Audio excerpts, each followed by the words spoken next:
In the dawn age of Westeros, before the coming of man and the raising of castles and cities, there were only the children of the forest. Little is known of them now, but it is said they were small in stature, dark and beautiful, and no taller than children when grown to manhood. They lived in the depths of the forests and hidden villages, crannogs and caves. They hunted with weirwood bows and armed themselves with blades of obsidian.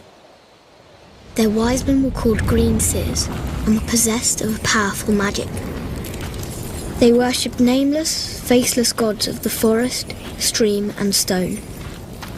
According to legend, it was they who carved faces in the great white trunks of the majestic weirwoods. Their deep-cut eyes were red with sap and ever watchful. 12,000 years ago, the first men came from the eastern continent, crossing a land bridge called the Arm of Dawn. Riding their great horses and wielding weapons of bronze, they cut down the children's forests and weirwoods. A terrible war raged between the children and the first men that lasted for centuries. At long last, the two races sought an end to the years of horror and bloodshed. They met on a small isle in the centre of a great lake called the God's Eye. It was there they forged the pact. The first men would be granted dominion over the coastlands, the mountains, the high plains and the bogs, but the deep forest would forever belong to the children, and no weirwood tree would ever again fall to man's axe. To seal the pact before the gods, the children carved a face in every weirwood tree on the island, which came to be known as the Isle of Faces. But the pact could not withstand the coming of the Andals, a race of tall, fair-haired warriors.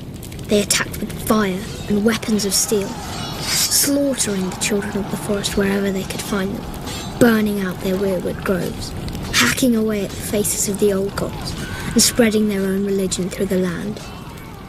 Centuries of war followed, and the Andals conquered every kingdom in Westeros, save one, the North. The kings of winter were able to withstand the Andal invasion, and descendants of the first men dwell there to this day, and continue to worship the old gods. As for the children of the forest, those who survived the slaughter were said to have fled far north and have not been seen again. Most assume they're long dead, and some don't believe they ever existed. They live on only through song and legend, and in the faces of the weirwood trees. Invaded Westeros, he had 7 kingdoms to contend with. The Kingdom of the North, the Kingdom of the Mountain and the Vale, the Iron Islands, the Kingdom of the Rock, the Kingdom of the Reach, the Stormlands, and Dawn. These regions had been established by the first men thousands of years before, in the Age of Heroes. One hero of this fabled age was Bran the Builder. Bran raised the wall and built the stronghold of Winterfell, establishing House Stark and reigning as the first king in the north. Other legends tell of the Grey King in the Iron Islands.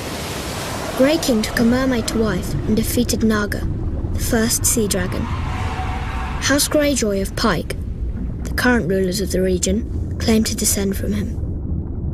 House Casterly ruled the gold-rich Westerlands from their mighty seat of Casterly Rock, but their lands and power were swindled from them by the legendary trickster Lan the Clever. The noble house of Lannister is said to have descended from him. The verdant and fertile lands of the Reach were first ruled by House Gardener, whose founder, known as Garth Greenhand, wore a crown of flowers and vines. He ruled from Highgarden as the first king of the Reach, and was said to have made the land bloom. Many noble houses trace their bloodlines back to him, including the current lords of Highgarden, House Tyrell. In the Stormlands, according to ballads of the age, a warrior named Durin fell in love with Elenai, whose father was god of the sea and mother was goddess of the wind. She gave her maidenhead to him, committing herself to a mortal life. Enraged, her parents called upon the winds and waters, destroying Darren's Bayside Keep and wiping out his wedding guests. Darren declared war on the gods and rebuilt his keep, which was also destroyed. 4 more castles he raised, each stronger than the last. All fell to the power of the gods. But Darren's 7th castle, Storm's End, withstood the gods' rage. Durin became known as Durin Godsgrief and reigned as the first Storm King. There are countless other tales from the Age of Heroes, too many to count. These histories weren't recorded in a book, but passed down from generation to generation through story and song. And while some of them may be dismissed as fairy tales, every one of the 7 kingdoms is defined by them. East of Westeros lies the Smoking Sea, where no ship dares sail. There are those who swear it to be demon-haunted, and who's to say they're wrong? For it was there, thousands of years ago, that a cataclysmic event occurred, destroying one of the great civilizations in history. The precise details of their origins are lost to us, but it is said the Valyrians were once a modest community of shepherds, tending their flocks on a small peninsula of the great eastern continent. One fateful day, in a volcanic area known as the 14 Fires, they made a shattering discovery. Dragons. They were monstrous, scaled creatures with massive wings, sharp claws, and fiery breath. They were also said to have a deep-rooted connection to magic. In time, the Valyrians were able to tame the beasts. Harnessing their immense power, they established a city of wonder, unlike any before or since. They became skilled at sorcery and metallurgy, creating uncommon weapons of spell-forged steel. Wielding these weapons astride their dragons, the Valyrians conquered the surrounding lands and slowly expanded west. At the time, the Giscari Empire dominated much of the great eastern continent and tried to stop Valyria's expansion. The Giscari legions attacked the Valyrians 5 times, but could never defeat them. Finally, the Valyrians marched on their capital, Old Gis, and obliterated it, turning its streets and buildings to ash with dragon flame, and wiping the Giscari people and their culture off the face of the earth. The Freehold of Valyria, as it came to be known, became the most advanced civilization in the known world, with its own language, gods, and culture. The Valyrians' reach extended far and wide, covering most of the continent. Great cities were built and roadways paved, all of which led back to Valyria. The Freehold would prosper for nearly 5,000 years. But it was not to last.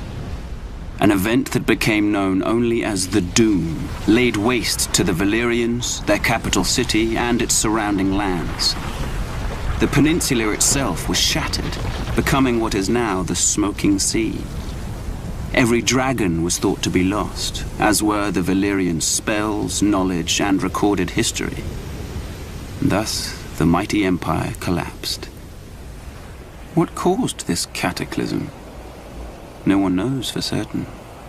Some say it was a volcanic eruption. Others say the Valyrians' own sorcery got the better of them. In any event, the Doom's devastation of the Valyrian people was total, with the exception of a small rocky island in the narrow sea, Dragonstone. For it was there that the Targaryens, the last of old Valyria, dwelled. They would lie in wait for another 100 years before unleashing the fury of the dragon on another continent, Westeros. The ascension of Aegon Targaryen was confirmed, and the fate of the 7 kingdoms sealed on the Field of Fire. Kings Loren Lannister of the Rock and Mern Gardner of the Reach stood against Aegon's invasion. They commanded a united force of 600 banners, 5,000 mounted knights, and 50,000 men-at-arms. Aegon's host was vastly outnumbered, and when the army of the 2 kings charged, the invaders turned heel and ran. But Andal Might was no match for Dragonflame.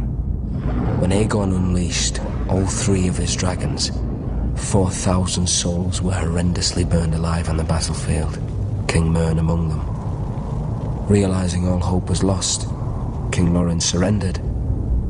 The Starks of Winterfell had no intention of submitting to Targaryen rule. They had reigned as kings in the north since the days of the First Men and were determined to resist the Targaryen invaders, just as they had resisted the Andals thousands of years before.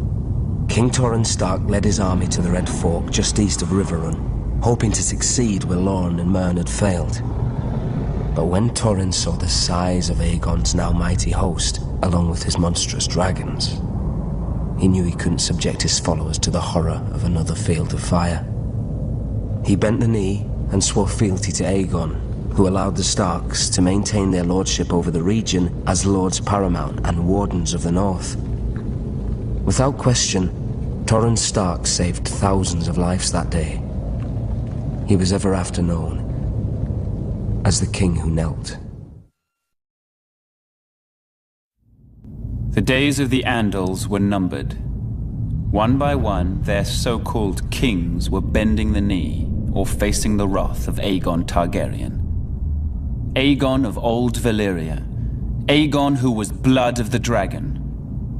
After defeating the Iron Men at Harrenhal and slaying the last of the Storm Kings, Aegon and his sisters, Rhaenys and Visenya, set their sights on other prizes. The gold mines of the Rock and the fertile lands of the Reach. King Loren Lannister of the Rock and King Mern Gardener of the Reach foolishly thought their combined armies could beat back the Targaryen host. They rode forth together, their proud banners flapping in the wind, and faced off against Aegon in a vast golden field of wheat. The two kings commanded a massive force of nearly 60,000, and it appeared the day was theirs, until Aegon unleashed all three of his dragons for the first and only time.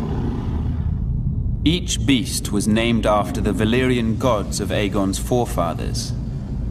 Visenya rode Vhagar, whose fiery breath could melt armor. Rhaenys rode Meraxes, whose jaws were big enough to swallow a horse whole. Greatest of all was Balerion the Black Dread, with fire dark as night and wings so huge whole towns were covered in shadow when he flew overhead. This magnificent creature was ridden by Aegon himself. 4,000 men were bathed in glorious dragon flame that day, on what came to be known as the Field of Fire. King Mern was among the dead, and House Gardener died with him. His stewards, the Tyrells, surrendered his ancestral stronghold of Highgarden to Aegon, and were appointed Lords Paramount of the Reach and Wardens of the South. When Loren Lannister witnessed Mern's fate, he wisely bent the knee. Aegon spared Loren's life, and the Lannisters were made Lords Paramount of the Westerlands and Wardens of the West. After his triumph on the Field of Fire, Aegon's conquest was assured. In a short time, the so-called Seven Kingdoms were melted down in the heat of the dragon's flame and transformed into a single realm. Aegon would forever be known as Aegon the Conqueror.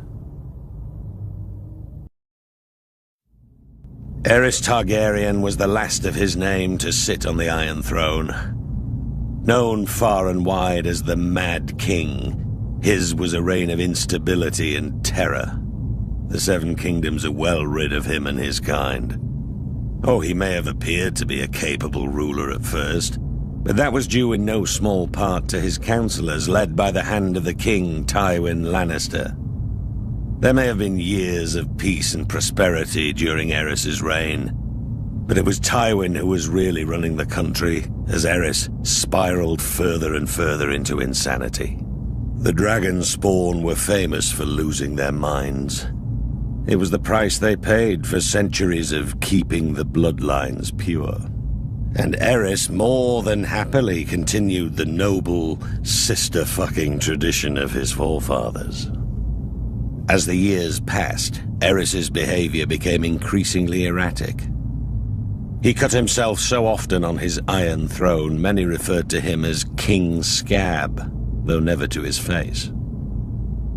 It was rumored he had developed an obsession with wildfire, and was known to inflict horrific punishments on those he considered enemies, including burning them alive.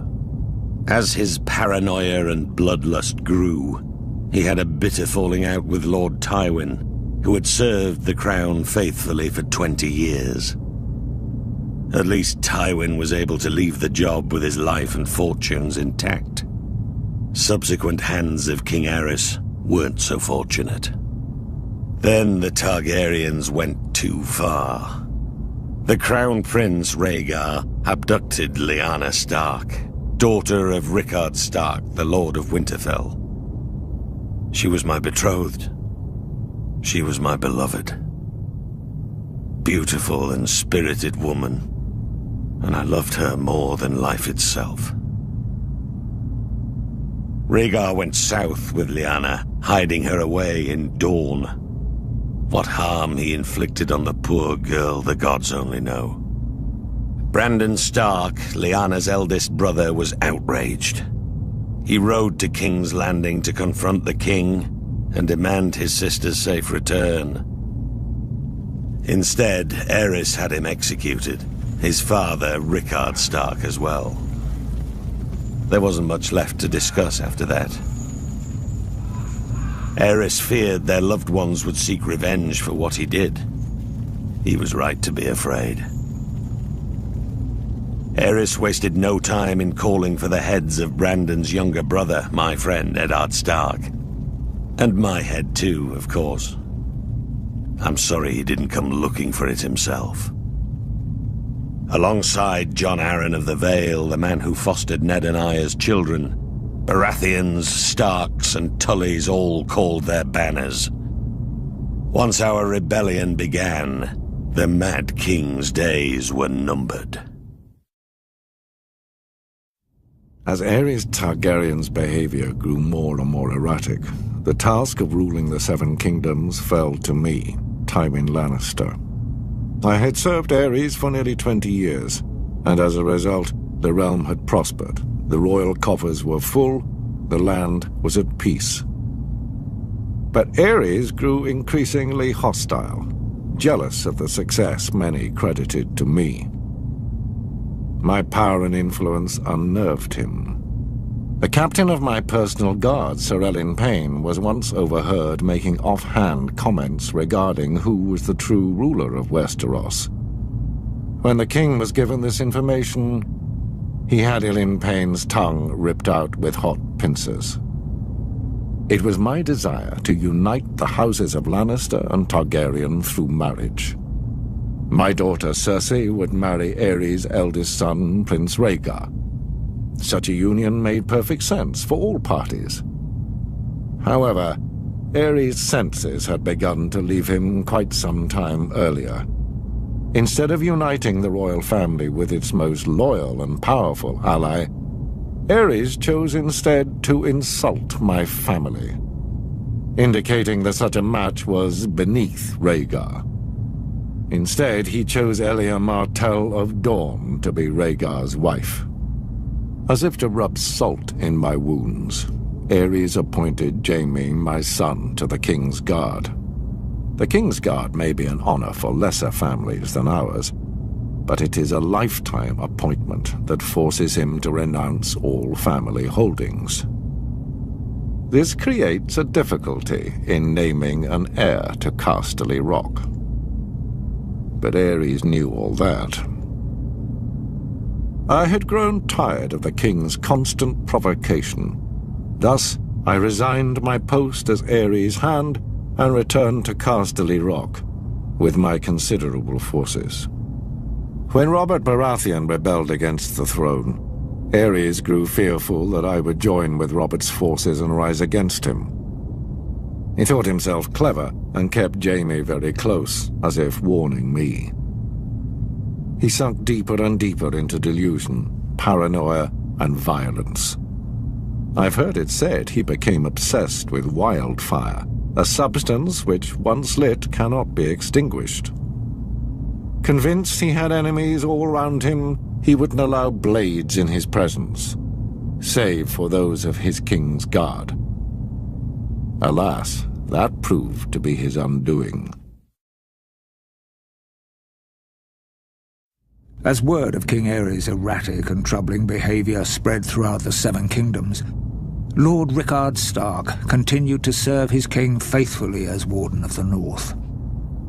The proud father of 4 children, His daughter, Lyanna, was engaged to Robert Baratheon, the young lord of Storm's End.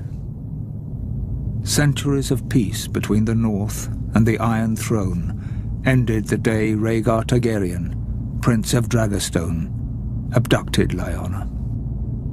Enraged, Brandon Stark rode to King's Landing, demanding the release of his sister and the death of Rhaegar. Aerys arrested him for treason and called his father to come to the capital to ransom him. When Lord Rickard complied, Aerys, now utterly mad, arrested him for treason as well. Lord Rickard demanded a trial by combat. Aerys declared fire the champion of House Targaryen and had Lord Rickard suspended from the rafters of the throne room while pyromancers lit a blaze beneath him. As he burned, Brandon was brought into the throne room. A leather cord attached to a strangulation device was wrapped around his neck. Aerys told Brandon his father was a dead man, but there was a chance to save him. A longsword was placed on the floor just out of Brandon's reach, and the more he struggled to reach it, the more the cord tightened around his throat. Brandon Stark strangled himself, trying to free his father, who was roasted alive in his own armor. The entire court stood and watched this atrocity take place. Sir Jaime Lannister and the Kingsguard among them. The Mad King was reported to have laughed hysterically as these two noble men were tortured and brutally killed before him. Seeking to rid the world of all his supposed enemies, Aerys called for the head of Rickard's younger son, Eddard Stark, and Lyanna's betrothed, Robert Baratheon. He sent word to Lord Jon Arryn, who had fostered both young men at the Eyrie, to apprehend them. Instead, Lord Arryn joined houses Stark and Baratheon in rebellion. Robert vowed to kill Rhaegar Targaryen and get his beloved Lyanna back.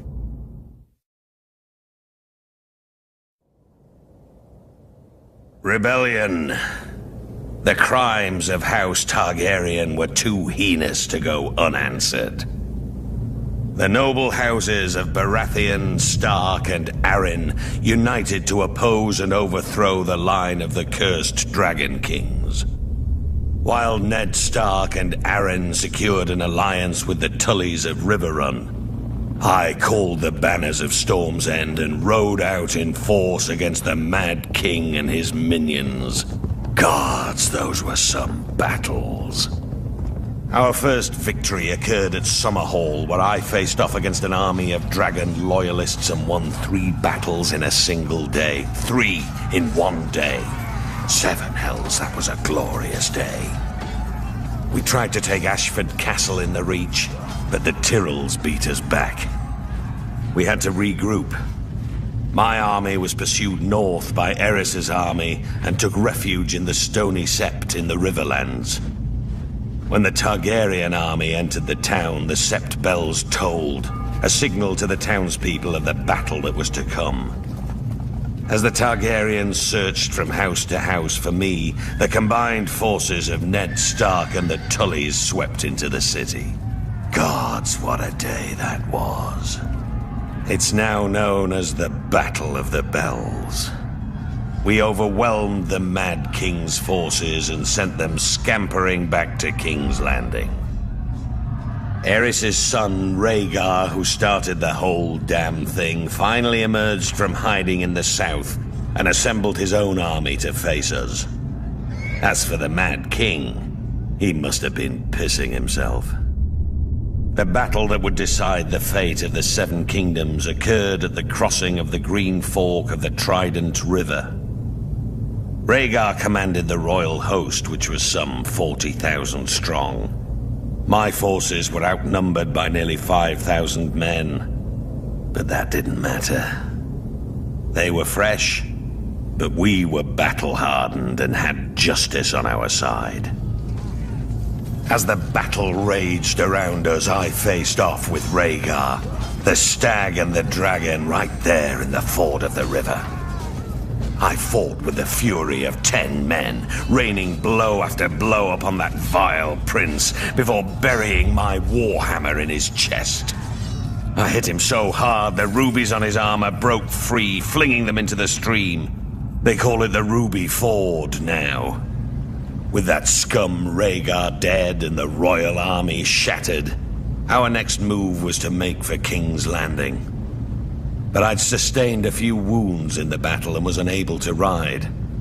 I sent Ned Stark to the capital to face the Mad King and make him pay for his crimes.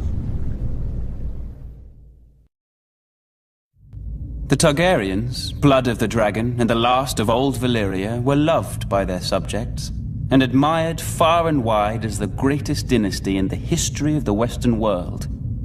But the peace and prosperity of nearly 3 centuries of Targaryen rule was shattered by the usurper, Robert Baratheon, and his band of traitors. House Baratheon owed its very existence to the Targaryens. Was it not Aegon the Dragon himself who elevated the bastard Orys Baratheon in the War of Conquest? And what of the Starks, the Lannisters, the Aarons of the Vale? All had been spared and allowed to keep their lands when Aegon could easily have wiped them out. Centuries later, the usurper and his lackeys repaid Aegon's benevolence with treachery. There are some who dare to claim Robert and his allies had reason to rebel. They say the Crown Prince stole the usurper's lady love. They say my father, King Aerys, murdered Rickard Stark and his son without just cause.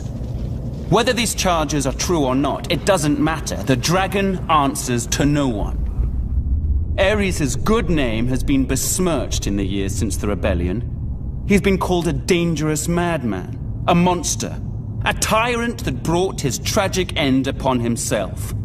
Lies!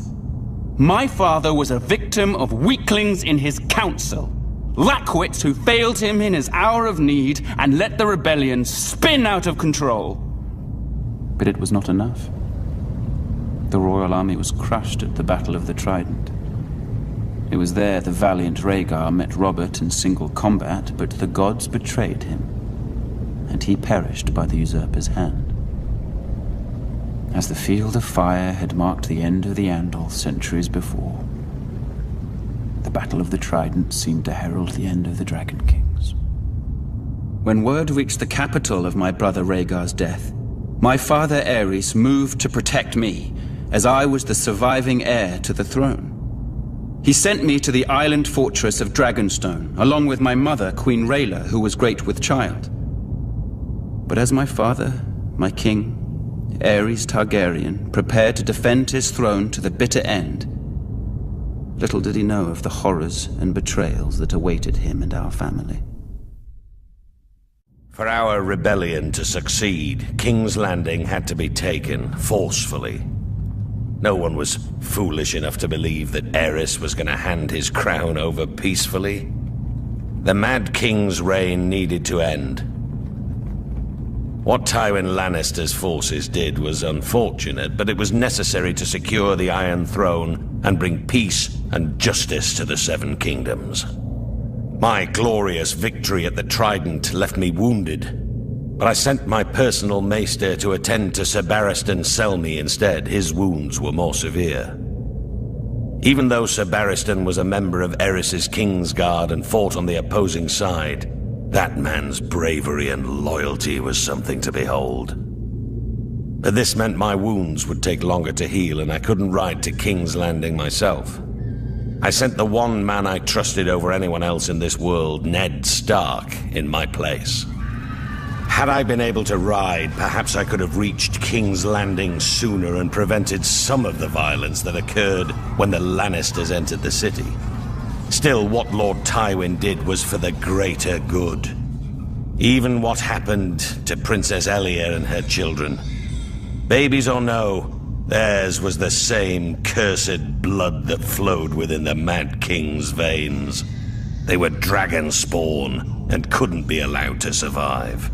What would they grow to be? Loyal subjects? Ned with his damn northern honor.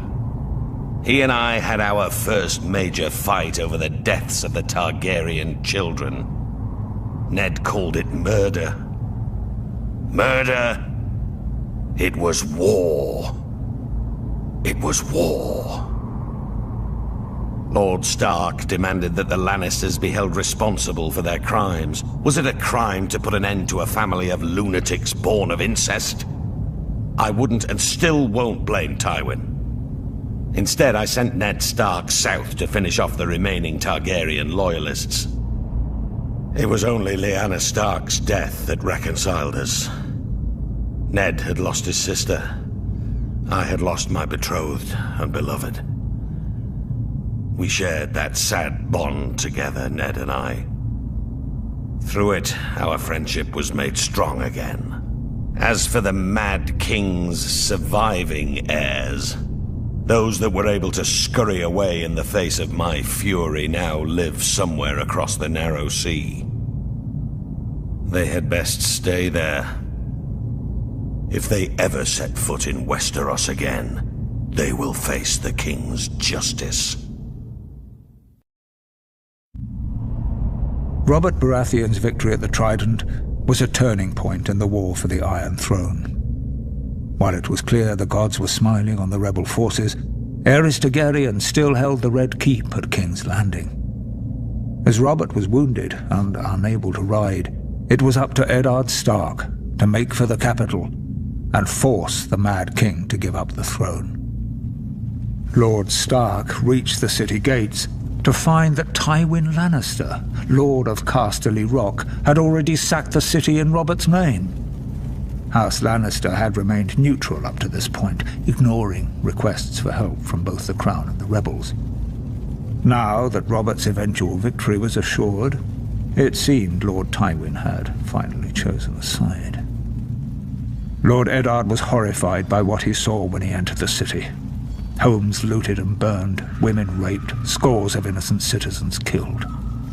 Disgusted, he led his force up Visenya's hill to the Red Keep. Upon entering the throne room, he found King Aerys lying in a pool of blood, dead by the hand of his own sworn King's Guard, Jaime Lannister, who sat brazenly upon the throne. Demanding to know the whereabouts of Queen Rhaela, Lord Eddard was informed the Queen and her son Viserys had been spirited away to Dragonstone before the Lannisters arrived. But other members of the royal family were not as fortunate. Elia, Martell of Dorne, who was the wife of Prince Rhaegar, had been raped and murdered by Ser Cregor Clegane on Lord Tywin's orders. Ser Cregor and his men had also butchered Rhaegar's young children. When Robert was well enough to reach the capital, Lord Eddard demanded the Lannisters answer for their heinous crimes. Robert refused, and sent him south to relieve the Baratheon stronghold of Storm's End, which was still under siege by forces loyal to the Crown. Whatever words passed between the two old friends are known only to them, but Lord Eddard is said to have left King's Landing in anger. Later, when Robert was crowned, he appointed Jon Arryn as Hand of the King. Lord Arryn's first order of business was to broker a truce with the Martells of Dorne, who were outraged by the brutal murder of Princess Elia and her children. Following the death of Lyanna Stark, who had been betrothed to Robert, Houses Baratheon and Lannister were joined in marriage when the new king took Tywin Lannister's eldest daughter Cersei as his queen. As for Eddard Stark, he returned to his stronghold of Winterfell, forever haunted by his sister's death and the shameful way that Robert had secured his throne. Rhaegar Targaryen lay dead on the banks of the Trident, his royal army shattered and in retreat. The days of the Dragon Kings were clearly numbered. Until that moment, it would have been foolish to commit Casterly Rock to either the Crown or the rebellion. What would our family have to gain in supporting a raving madman? Or in entering a crusade to put Robert Baratheon on the Iron Throne? But chaos benefits no one. It was time for House Lannister to do what it could to ensure a return of peace and prosperity to the land. I, Tywin Lannister, brought 10,000 Lannister troops to the gates of King's Landing in order to bring the bloodshed to a quick and decisive conclusion. King Aerys had been sending ravens for months, begging for my support to end the uprising. In a way, his pleas had been answered. As I had suspected, Aerys opened the city gates and welcomed my men. Our plan was clear: crush Aerys' remaining bannermen and remove the remnants of the royal family as quickly and efficiently as possible. Any alternative meant years of further war and a fragmented Seven Kingdoms. Our means were bloody, but the results speak for themselves. As for Aerys, it is true he met his fate at the hands of my son. Aerys had kept Jaime close during the rebellion, thinking himself clever in keeping my son as a hostage, should I decide to pledge support to the rebel cause. This proved to be his greatest mistake. For when the time came, Jaime did his duty as a Lannister and drove his sword into the Mad King's back. With that, Robert Baratheon's crown was secured. The new king recognized our role in his ascension to the throne, just as he recognized how useful the might and riches of Casterly Rock would be if he wanted to keep it. To that end, I offered my daughter Cersei as his queen. Had Aerys not spurned this same offer years earlier, perhaps things would have worked out differently. With Robert and Cersei crowned as king and queen of the Seven Kingdoms, it was a new day. The dragon was vanquished, and the Seven Kingdoms would thereafter belong to the stag and the lion. The Battle of the Trident may have been an important victory for the usurper, but it was the treachery and barbarism of Tywin Lannister that sealed the fate of the Targaryen dynasty. My father, King Aerys, had ever been a friend to the Lions of the Rock. Aerys graciously brought Tywin to court, making him the youngest hand of the king in history. He gave him power. He gave him respect. He made it possible for Tywin to restore House Lannister to glory. Aerys and Tywin governed side by side for 20 prosperous years. Still, when the usurper called his banners in rebellion, Tywin Lannister ignored his king's pleas for help and stayed holed up in his stronghold of Casterly Rock. In time, my brother, Prince Rhaegar, was dead. The realm was in turmoil, and the usurper's forces were said to be riding for King's Landing. What a glorious sight it must have been when a force of 10,000 Lannister men showed up at the gate of the capital with Lord Tywin at their head, pledging support to his beleaguered king. Aerys opened the gates for his old friend. Instead, Lannister and his men proceeded to plunder and destroy the city that he had called home for decades. As the capital was ravaged and its people terrorized, Jaime Lannister, son of Lord Tywin, proved every bit as treacherous. He killed my father, the king, at the foot of the Iron Throne. The Lannisters entered the Red Keep, and Tywin ordered the deaths of the rest of the royal family. It is said Princess Rhaenys was found cowering under her father's bed and put to the sword. She was only a child. As for Rhaegar's widow, Elia, she was forced to watch as Lannister thugs dashed her baby son's head against a wall before being raped and murdered herself.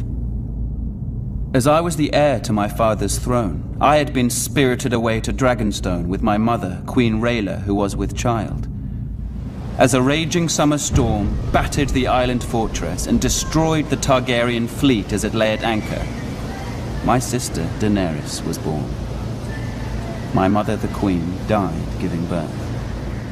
Now, some 17 years later, the rightful king still lives in exile.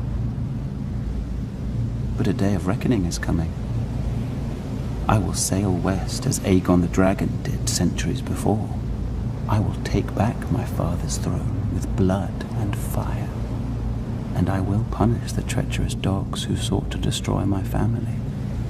And the people shall rejoice. In the 7 kingdoms of Westeros, the dominant religion is the faith of the Seven, first brought to its shores by the Andal some 6,000 years ago. But there are some who still keep to the old way, worshipping the faceless gods of the children of the forest and the first men. The old gods are countless, nameless spirits of nature. In ancient times, the children of the forest carved faces in the trunks of the weirwood trees, which became sacred symbols of their faith. In time, the first men adopted the children's gods as their own. Most castles at that time contained a godswood with a weirwood or heart tree at its centre.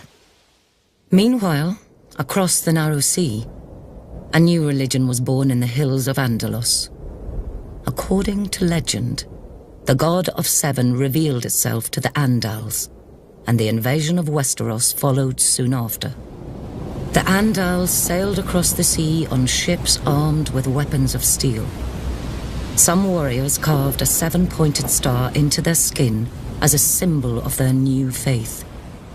The invaders destroyed most of the weirwoods in the southern lands, slaughtered the children of the forest wherever they could find them, and conquered every kingdom of the first men, save the north. In time, the faith of the Seven spread like wildfire throughout the land. The Seven is a single deity with 7 aspects, each symbolising a different area of life, though most people refer to the Seven as separate gods. The Mother is prayed to for mercy and watches over fertility, childbirth, and peace. The Father sits in judgment over souls. The Warrior is prayed to for protection, valor, and skill in battle. The Crone is the symbol of wisdom and foresight. The Smith watches over creation and craftsmanship. The Maiden symbolizes purity, love, and beauty. Finally, there is the Stranger, rarely prayed to, who represents death. The faith is highly organized and deeply influential in Westerosi politics and culture as the official religion of the monarchy. Worshippers gather in temples of the faith called septs. The seat of the faith is the Great Sept of Baelor, which is located in the capital city of King's Landing. Still, in the north, where descendants of the first men dwell, worship of the old gods continues to this day, and the sacred faces of the weirwood trees keep close watch over the faithful. Joining the Night's Watch, or taking the Black, is a singular honour for any northerner.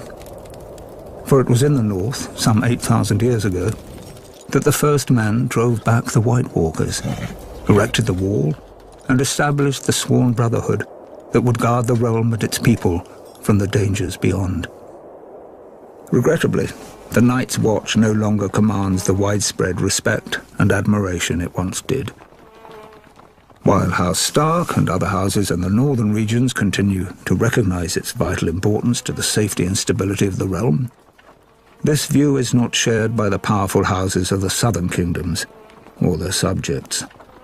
Most regard the Watch as a misguided, obsolete order made up of useless outcasts. Admittedly, the current Night's Watch is a shadow of its former glory. Their numbers have dwindled to less than 1,000. Of the 19 castles along the wall, only 3 are functional: the Shadow Tower, Castle Black, and Eastwatch by the Sea. And the Watch's mandate of adding to the wall has been abandoned entirely. There are barely enough resources to maintain it. Recruiting officers, known as Wandering Crows, scour the dungeons and slums of the realm in hope of finding men to fill the ranks. While there is still the occasional highborn volunteer, the newest recruits are almost entirely made up of lowly criminals. Thieves, rapists, and murderers, sentenced to the wall as punishment for their crimes. The decline of this once fabled order is troubling, as the danger it guards against is all too real. While the White Walkers haven't been seen or heard from in ages, and may very well be the stuff of myth, barbarian tribes that dwell beyond the wall, known as wildlings, have been a menace to the North and its people for generations. At certain points in history, the disparate wildling tribes have united behind a single leader, a king beyond the wall, and attempted large-scale attacks against the realm.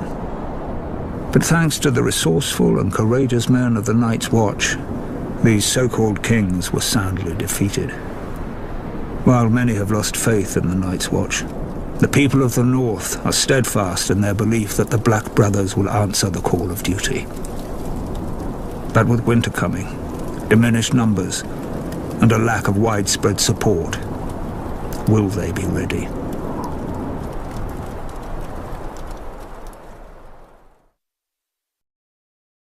Long ago in the wintry north, an army of demons emerged from beneath the icy ground and spread darkness and despair across the land. Astride their monstrous spiders, flanked by giants, they wreaked havoc on the innocent, slaughtering thousands. All hope was lost until the fearless warriors of the first Night's Watch drove them back into the wintry mountains and built a magic wall to keep them from ever invading again. These stalwart brothers in black continue to protect us even to this day from the evils that lurk in the shadows. An absurd lie. A fairy tale spun by many a wet nurse in the north. To be sure, a giant wall does exist. The triumph of engineering, perhaps, but not of magic. As for the Night's Watch, there may have been a time centuries ago when there was prestige and honor in the miserable monastic life of a Black Brother. But now, the wall has become a glorified penal colony, full of outcasts, criminals, and assorted ne'er-do-wells. Today, a typical man of the Night's Watch most likely started out a lowly beggar, or a rapist, or a village idiot. As for the few high-born watchmen, they either fought on the losing side of a war, or were disowned by their parents for one reason or another. Those who persist in defending the Night's Watch will claim the Seven Kingdoms need protection from the wildling tribes of the far north. But there's little to fear from those primitives. They're a nuisance, but not sophisticated or powerful enough to be a significant threat to the realm. And any talk of White Walkers returning with their armies of the dead and their giant spiders and their snarks is just that. Talk. In the far southwest of Westeros, at the mouth of the river Honeywine, lies the great stone city of Old Town. It is home to the Citadel, where men and boys from throughout the kingdoms come to receive their training as maesters. Maesters play an integral role in Westerosi society, serving as scholars, healers, and advisors to the nobility of the Seven Kingdoms.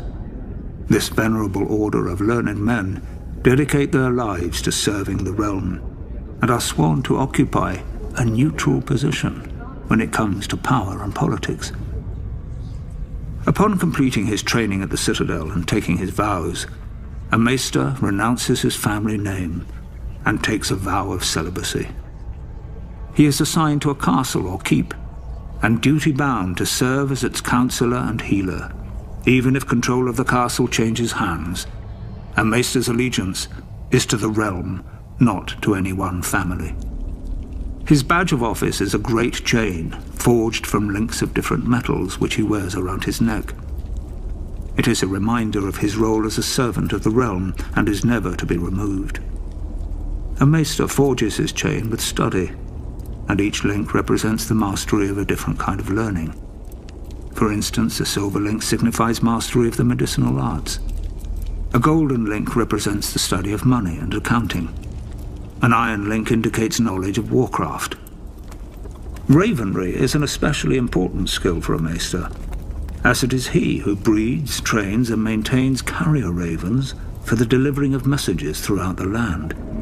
There are some maesters who have earned a link forged of Valyrian steel. This signifies knowledge of the higher mysteries, commonly known as magic. Only one maester in 100 possesses such a link, as this field of study is frowned upon by many in the Order. It is possible magic may have existed for a time long ago, but most consider the higher mysteries to be long gone from this world. Service as a maester is a noble calling, one of vital importance to a prosperous realm. It is little wonder there are some who refer to the Order as the Knights of the Mind. Dark wings, dark words. I was only a boy when the Raven came to call my father, Lord Eddard Stark, to another war. Balon Greyjoy had razed the Iron Islands in revolt and burned the Lannister fleet at anchor. King Robert Baratheon again needed his old friend. My mother Catelyn was not happy to lose her lord husband to Robert again. 6 years before, he had left her to avenge his father and brother against the Mad King. But now he had sons and daughters of his own, and, unspoken, another son who wasn't hers from the last time he went to war. My brother, Jon Snow. But she knew that in marrying my father, she had married the North. We hold our honor and duty as dear as our old gods. When the time came, my father marched south to restore peace and order to the realm. My father always told me the Iron Islands were a strange and dangerous place. Its people, the Ironborn, keep neither the old gods nor the Seven, and despise all honest toil. Their ancestors ravaged the western shores, raping and slaving and putting it to the torch, and their songs still ring through the halls of the Ironborn, while everywhere else they're whispered to wayward children at bedtime. Perhaps Lord Balon thought Westeros had not healed from the war against the Mad King, and was as fragmented and suspicious as the ancient kingdoms his forebears had terrorized. Robert's navy corrected him at Fair Isle when they smashed the Proud Iron Fleet. Robert and my father corrected him at Pike, his own castle, when they pulled down his towers and breached his walls. My father never liked to speak of his battles, but from other men I learned what transpired. Thoros of Myr was first through the breach with his flaming sword. Not far behind him was Jorah Mormont of Bear Island, my father's bannerman who earned the knighthood he would later shame, and lords from every corner of the Seven Kingdoms. All day, through every passage in the castle, they fought side by side, my father with our ancestral sword Ice, and King Robert with his warhammer against a horde of axe-wielding Ironborn. In the end, Lord Balon bent the knee. King Robert generously allowed Lord Balon to retain his title and castle. The price of peace was custom. The only son of Balon's to survive his foolish rebellion would be taken as a hostage against future treasons. My father even volunteered to foster the boy himself, I suspect, to make Theon Greyjoy a different man than his father, who would bring honor and duty to the Iron Islands when he returned as heir. So my mother's silent fear came true, and my father returned with another child. Theon ate with us, played with us, and fought with us. Once the great bond between my father and Robert Baratheon united the realm against a mad king and brought him to justice for his crimes. Now, another monster sits on the Iron Throne, and another debt of blood is owed my family. Theon is my murdered father's ward. I am my murdered father's son. Like my father and Robert, bound in blood, if not by blood, we are brothers.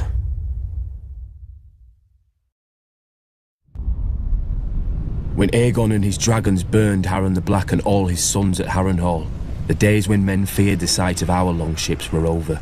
Aegon would not permit marauders and raiders in his Seven Kingdoms. With Harren died our empire and the old way that forged it. But what is dead may never die. 6 years after Robert Baratheon won his crown, my father, Balon Greyjoy, sought to restore our ancient rights. He declared the Iron Islands independent and himself its king, and sent the Iron Fleet in a daring raid on Lannisport where they burned the Lannister ships at anchor. making us unchallenged in the Sunset Sea. This was the seed of our undoing. My eldest brother Roderick led a frontal assault on Seaguard, a town built to protect the mainland from us. After ferocious fighting beneath the city walls, he was slain by Lord Jason Mallister and his men defeated.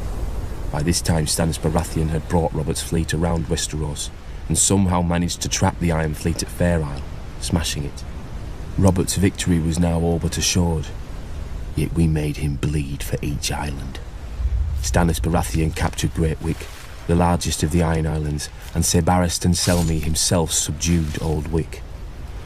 Robert and Lord Eddard Stark led the main assault against the island of Pike. They razed the town of Lordsport to the ground before Robert turned his full fury on our family's stronghold. When they breached the walls, the first through was Thoros of Myr with his ridiculous flaming sword, followed by every minor lord of Westeros hungry for glory. My other brother Maron was killed when the siege engines brought down a tower on his head. I was now my father's only living son, and heir to the Iron Islands. When my father saw his cause was lost, he wisely conceded defeat to Robert, who otherwise would have pulled down our castle stone by stone with us in it. As my father said to me then, no man has ever died from bending his knee. He who kneels may rise again, blade in hand. He who will not kneel stays dead, stiff legs and all. As it stands, Robert allowed my father to keep his lands and title as Lord of the Iron Islands, King of Salt and Rock, Son of the Sea Wind, Lord Reaper of Pike, for a price. His last son and heir shipped off to Winterfell as an honoured guest. I would eat at the Stark's table and play with the Stark children. And if my father rebelled again, Lord Eddard Stark would take his sword and cut off my head. It would be his duty. Though Robert had risked all our lives to win it, the Iron Throne bored him. He cared little for justice, and less for rule. If it weren't women or wineskin, he had no use for it. Without the stalwart Jon Arryn as Hand of the King, the challenge to Robert's crown would have come much earlier than it did. The Iron Islands have never lacked for treachery. They respect only strength, and honour is as foreign to them as the Seven. After 6 years, their ruler, Lord Balon Greyjoy, wagered that King Robert had not won the support of the great houses of Westeros, many of whom still named him usurper. Lord Balon declared the Iron Islands independent, and sent his Iron Fleet to Lannisport. Lord Tywin Lannister was careless, and the Ironborn caught and burnt his ships at anchor. Lord Balon and his reavers controlled the Sunset Sea. Robert then ordered me to succeed where his father-in-law, Lord Tywin, had failed. Beneath Robert's fury, I sensed relief. War he could understand. He would smash Lord Balon as he had Rhaegar. I raised Robert's fleet and sailed around Westeros to the Iron Islands. I set a trap for the Iron Fleet off Fair Isle. As sailors and warriors, the Ironborn are unparalleled. But they're not soldiers. They have no discipline, no strategy, no unity. In a battle, each man fights only for his own glory, and their longships are built for lightning strikes and shore raids. When the captains rushed in, I smashed their longships with our larger war galleys. The strength of the Ironborn is in their ships. With the Iron Fleet broken, I had assured Robert's victory. He could now transport troops and siege weapons to invade the Iron Islands. And contrary to Balon's hopes, Robert had plenty of both. I've never seen such allegiance as Robert could inspire in war. Enemies who tried to kill him one day would be drinking with him the next under their own fallen banners. In rebelling against the Iron Throne, Lord Balon did more than Robert ever could to cement his rule. When Robert came to the Iron Islands, he brought with him the full power of Westeros. Ser Barristan Selmy of the King's Guard led the assault on Old Wick, while I subdued Great Wick, the largest of the Iron Islands, But Robert saved the seat of House Greyjoy, Pike, for himself and Lord Eddard. Robert would later boast of the battle's bloodiness and how he could have torn down the island into the waves if Lord Balon hadn't bent the knee. But if I'd have led the assault, Balon's neck would have bent, under his sword, because I do not forget, I do not pardon.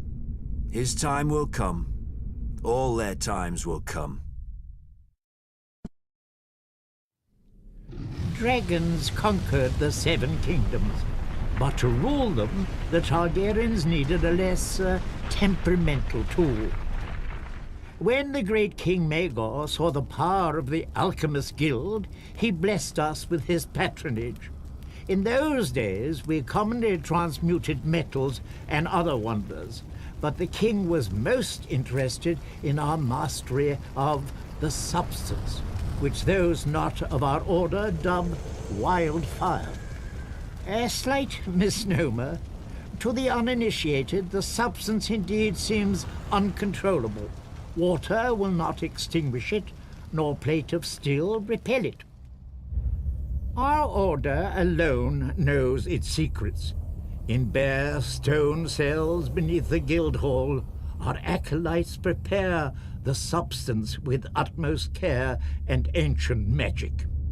Apprentices then remove the jars to a secure storage.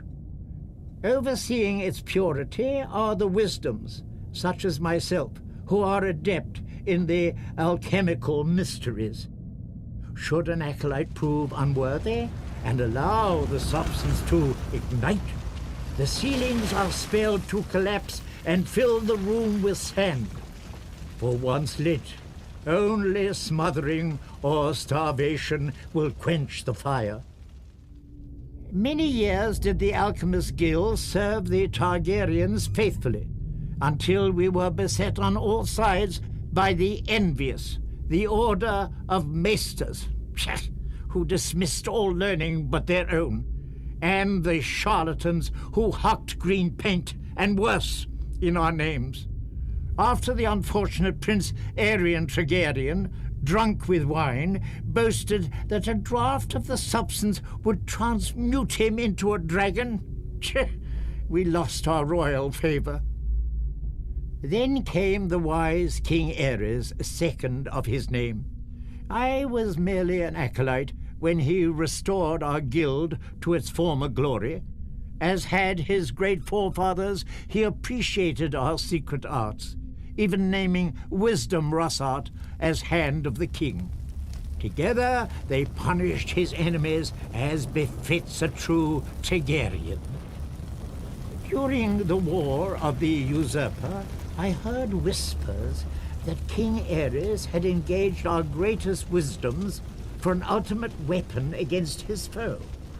But sadly, King's Landing must have fallen before it could be used, and many of our wisdoms disappeared in the sack of the city, victims of ignorance and envy, as ever, I'd wager.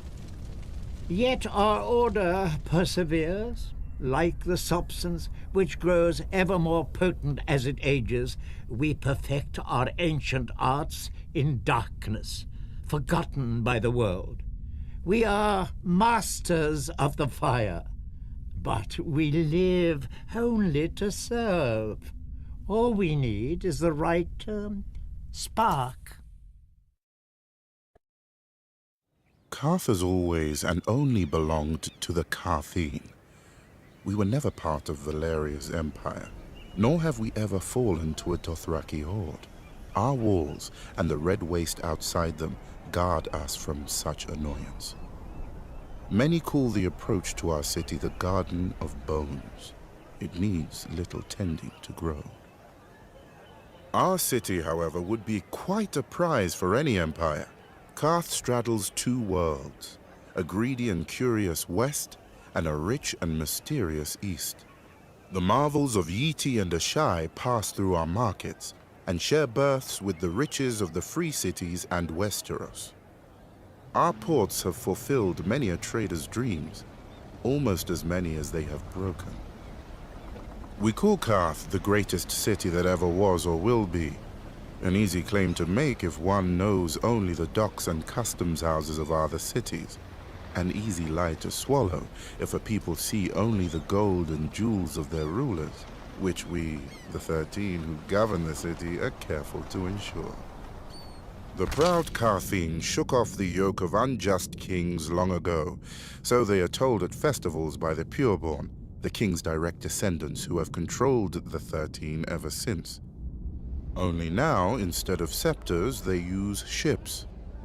A merchant only remains on the 13 until the others are no longer afraid to deny him, or too afraid to deny his replacement. Except for the warlocks, they alone hold a hereditary seat, a relic from when they had powers, or at least from when the world was younger and more easily duped. Over the years, we have developed an understanding with them. They shall always be welcome on our councils and at affairs of state, provided they never come. Rare is the civic problem that can be solved by cryptic nonsense and shade of the evening. Thankfully, they need little encouragement to confine themselves to their House of the Undying. Yet perhaps we Carthene are too confined ourselves. We feel safe behind our walls and our laws, which no visitor can hope to follow, and by which any citizen who vouches for a guest always pays with his life. But like a ship in the summer seas, a city grows becalmed without fresh wind. The greatest city that ever was or will be? An epitaph. I would prefer the greatest city that is. The Starks of Winterfell trace their descent to the first men in the Age of Heroes. The family's founder was Brandon the Builder, who, in the aftermath of the Long Night, helped establish the Night's Watch. Legend has it he enlisted the aid of giants and the powerful magic of the Children of the Forest to raise the mighty wall, which has protected the realm for generations. He went on to build the ancestral seat of Winterfell and reigned as the first king in the north. The Starks reigned as kings for thousands of years, even withstanding the invasion of the Andals. As the southern kingdoms fell and the Children of the Forest were driven away, the north stood strong, maintaining its religious customs and its way of life. Eventually, the reign of the Kings of Winter came to an end with the coming of Aegon the Conqueror. After Aegon and his dragons destroyed the combined armies of the Reach and the Rock at the Field of Fire, King Torrhen Stark bent the knee and swore fealty to the Targaryen dynasty in order to spare the destruction of Winterfell and his people. He was forever after known as the King Who Knelt. As a reward for his submission, Aegon named Torrhen Lord of Winterfell and Warden of the North. The Starks take great pride in their history and traditions. It is one of the few noble houses that still keeps the old gods. A sacred weirwood tree looms large in Winterfell's Godswood. Its ancestral sword, Ice, was forged in ancient Valyria and has been passed down through the generations. House Stark remains steadfast in its support of the Night's Watch, even as the once illustrious order has fallen on hard times. Much like their sigil, the Grey Direwolf, House Stark is the stuff of legend in the north and throughout the Seven Kingdoms. And their family words, "Winter is coming," serve as a reminder of their beginnings in the wake of the Long Night and a grim portent of things to come. On the far western coast of the continent, high atop a rocky promontory overlooking the Sunset Sea, sits Casterly Rock, ancestral seat of House Lannister. Below it lies Lannisport, one of the great cities of Westeros, a centre for trade, culture, and the great Lannister fleet. There are a number of gold and silver mines in the Westerlands, making it the richest region in all of Westeros. One of the most productive mines lies beneath Casterly Rock itself, making House Lannister the wealthiest of all the noble houses. This allows House Lannister to finance many endeavors of other noble houses. Even the king himself has sought credit from Casterly Rock from time to time. We Lannisters claim our descent from the Andal invaders, and through the female bloodline, Lan the Clever. According to the legend, Lan, using only his wits, won Casterly Rock from the noble House of Casterly during the Age of Heroes. The Lannisters reigned as kings of the Rock for thousands of years, and worked to make it the envy of the rest of the Seven Kingdoms. Our time as kings ended, however, when Aegon Targaryen, otherwise known as Aegon the Conqueror, arrived in Westeros with his army. The last king of the Rock, King Lorin Lannister, joined forces with King Mern Gardener, the king of the Reach. Together, with 60,000 men, they met the Targaryen host in open battle. History tells us that Aegon unleashed all 3 of his dragons, slaughtering 4,000 men at what came to be known as the Field of Fire. King Mern himself was burned alive that day, and House Gardener turned to ash with him. Seeing both the threat and opportunity the Targaryens represented, Lorin wisely surrendered and aided Aegon in his further conquest of Westeros. The Lannisters were thus appointed Lords Paramount of the Westerlands and Wardens of the West, titles we hold to this day. Let us be clear, though, it is neither luck nor royal favor that makes our house prosperous. There have been times in our history where some have thought us weak, lazy, or opulent. My father, Titus Lannister, nearly bankrupted our house with his poor investments, and allowed himself to be mocked openly at court. When our vassal, the Rains of Castamere, dared to rise up against the Lannisters, they learned how dangerous it can be to taunt a lion. I, Tywin Lannister, led the assault on Castamere to put down this rebellion. I made an example of them, to anyone who doubts our might. They even made a quaint song about the fates of the Rains of Castamere. Sadly, there are no Rains left to hear it. Today, the Golden Lion of Lannister is rightly admired and feared throughout the Seven Kingdoms. Our words are, "Hear me roar." But there are other words that should be remembered when crossing a Lion of Casterly Rock. A Lannister always pays his debts. The Targaryen dynasty united the Seven Kingdoms and lasted nearly 3 centuries. It was a dynasty forged in fire, sealed in blood, and destroyed by rebellion. The Targaryens are blood of the dragon, descended from the nobility of ancient Valyria, a once mighty empire in the east. When the cataclysmic doom laid waste to Valyria and its people, the Targaryens survived, having settled on the island fortress of Dragonstone years before. They remained there for a century, until the rise of Aegon the Conqueror. Instead of attempting to reclaim the eastern lands of his ancestors, Aegon sailed west for the Seven Kingdoms, his sisters Visenya and Rhaenys at his side. To keep the bloodlines pure, Aegon continued the custom of his Valyrian ancestors and took both of his sisters to wife. Together, they came ashore on the eastern coast of Westeros, their blazon a dragon with 3 heads, representing Aegon and his sister wives. Their words, fire and blood. While their host was small in comparison to the armies of Westeros that awaited them, Aegon and his sisters had a secret weapon, the last of the dragons. He conquered every kingdom save Dorne, which eventually bowed to Targaryen rule a century later. He had the swords of his enemies melted down by the fiery breath of his dragon, Balerion the Black Dread, and forged into the Iron Throne. The capital city of King's Landing was built on the eastern coast, where Aegon and his sisters first came ashore, and Aegon ordered the construction of a royal castle on its highest hill, the Red Keep. For 300 years, the Targaryen dynasty stayed strong in the face of rebellion, civil war, and plague. But the line of dragon kings was broken when my father, Aerys Targaryen, the second of his name, was overthrown in rebellion. My father was betrayed and slaughtered by Ser Jaime Lannister, a member of his own Kingsguard. His son and heir, my brother Rhaegar, perished on the field of battle at the hands of Robert Baratheon, who claimed the Iron Throne for himself.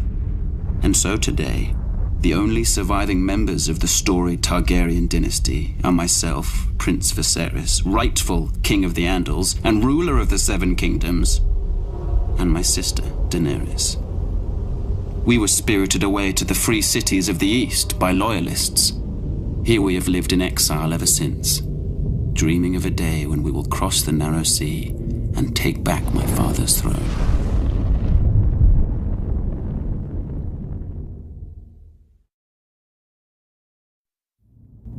Ours is the fury.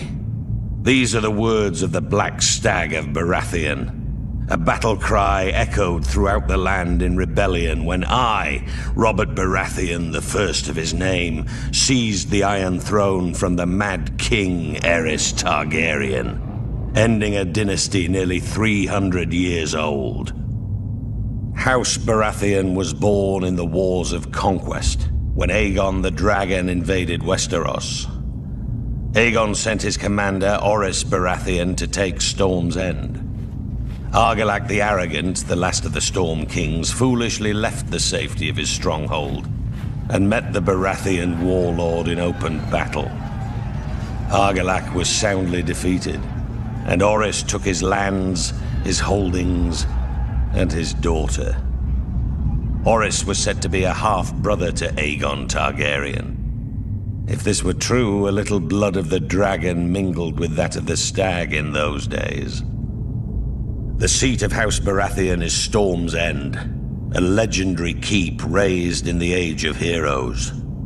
It overlooks Shipbreaker's Bay, where legend has it that Durin, the first Storm King, raised the keep with the aid of Bran the Builder of House Stark, forging a centuries-long connection with the Stormlands and the North.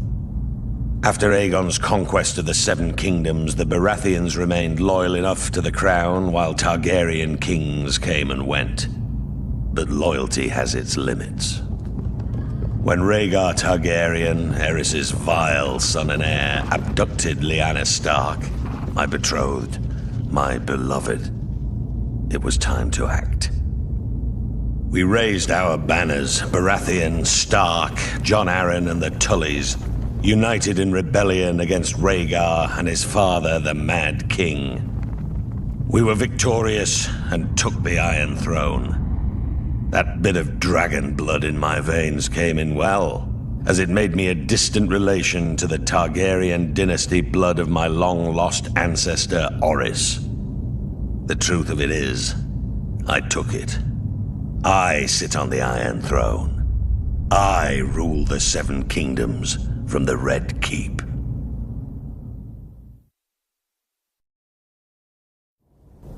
In the snow-capped mountains of the moon, standing high above the rich lands of the Vale, stands the Eyrie, a storied and impregnable fortress said to have been built by the legendary Mountain Kings in the Age of Heroes. It is the stronghold of House Arryn, one of the oldest noble families in Westeros. Their sigil, a soaring falcon over a crescent moon. Their words, as high as honor. The Arryns are direct descendants of the Andal invaders, who sailed across the narrow sea and came ashore at the Fingers. According to legend, Sir Artus Arryn, known as the Winged Knight, soared through the sky atop a giant falcon, landing on the peak of the highest mountain where he defeated the Griffin King in battle. It was the Andals' first great victory over the First Men, and Sir Artus was duly rewarded. He was declared King of the Mountain and the Vale, and the region was renamed the Vale of Arryn. Thousands of years later, Aegon the Conqueror arrived in Westeros. House Arryn bent the knee to Aegon and his dragons, and were allowed to maintain their control of the region. as lords paramount of the Vale and wardens of the East. Over the centuries, House Arryn remained loyal to the Targaryen dynasty, until Lord Jon Arryn joined with houses Baratheon and Stark in rebellion against Mad King Aerys. Upon winning the Iron Throne, Robert named Lord Jon Hand of the King, a position he held until his mysterious death. Honor, glory, lies to make idiot boys want knighthood, and idiot girls spread their legs for it. Let me tell you what makes a knight. Killing. Either enough men, or the right man. House Clegane should know. We're very good at both. Most families claim some great ancestor so far back that nobody can prove them liars. Not us.